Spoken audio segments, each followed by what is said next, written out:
Баршаларыңызға қайырлы күн достар. Бүгін сіздермен балдардың сүйсініп жейтін тәттілерінің бірі маршмеллоудың рецептісімен бөлісемін. Үйлеріңізде бір стакан шекер және де бір ас қасық желатин болса жеткілікті. Дәл осындай жұп-жұмсақ әрі дәмді болып шығатын маршмеллоу жасауға болады.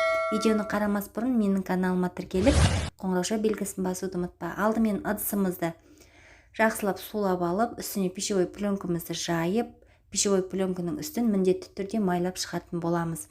Егер пищевой пленкамызды майламайтын болсақ, маршмеллоумыз жабысып, формасын дұрыс ұстамай қалуы мүмкін. Сол үшін міндетті түрде майлауды ұмытпаңыздар.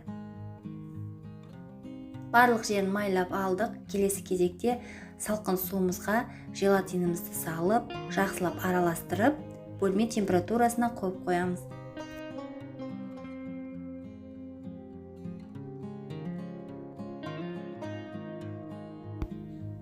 Содан соң кастрөлімізге шекерімізді салып, үстіне салқын суымызды құйып, газдың баяу отында араластырып тұрып қайнататын боламыз.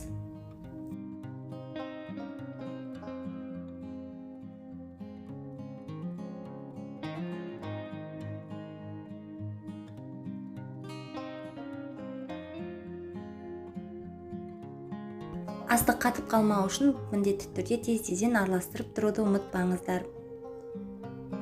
Біздің массамыз, яғни сиробымыз дәл осылай көпіршіктер пайда болғанша қайнауы қажет. Келесі кезекте желатинімізді ертіп аламыз. Қайнаған судың үстінде ертсеңіздер де болады. Мен микроволновкада ертіп алдым. Енді іші құрғақ таза ыдысымызға салып, миксердің жай жылдамдығымен жақсылап араластырамыз.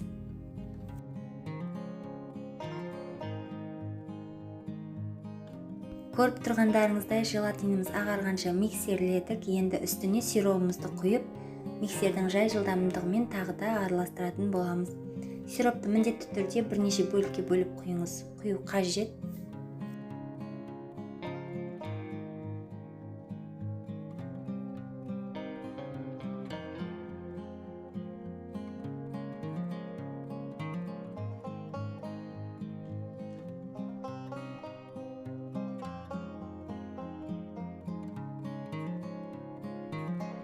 Көріп тұрғандарыңыздай біздің массамыз аппақ түске еніп, қоюланды. Менде миксерлеу ұзақтығы 7-8 минут болды.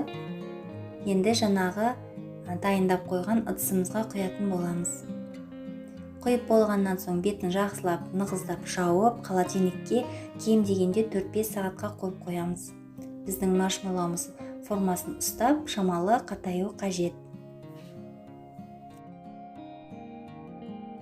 Достар, менде маршмеллоу 5 сағаттай холодильникте тұрды. Енді қант ұнтағы мен жүгері крахмалын араластырып, осылай досканың үстіне сеуіп шығамыз.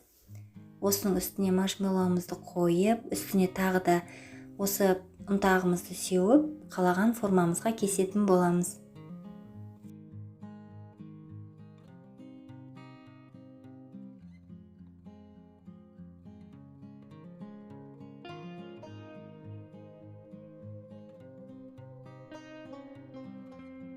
Сондай жұп-жұмсақ, нәзік әрі дәмді болып шықты. Міндетті түрде үйдегі балдарыңызға жасап беріңіздер, оларға ұнайды деген ойдамын.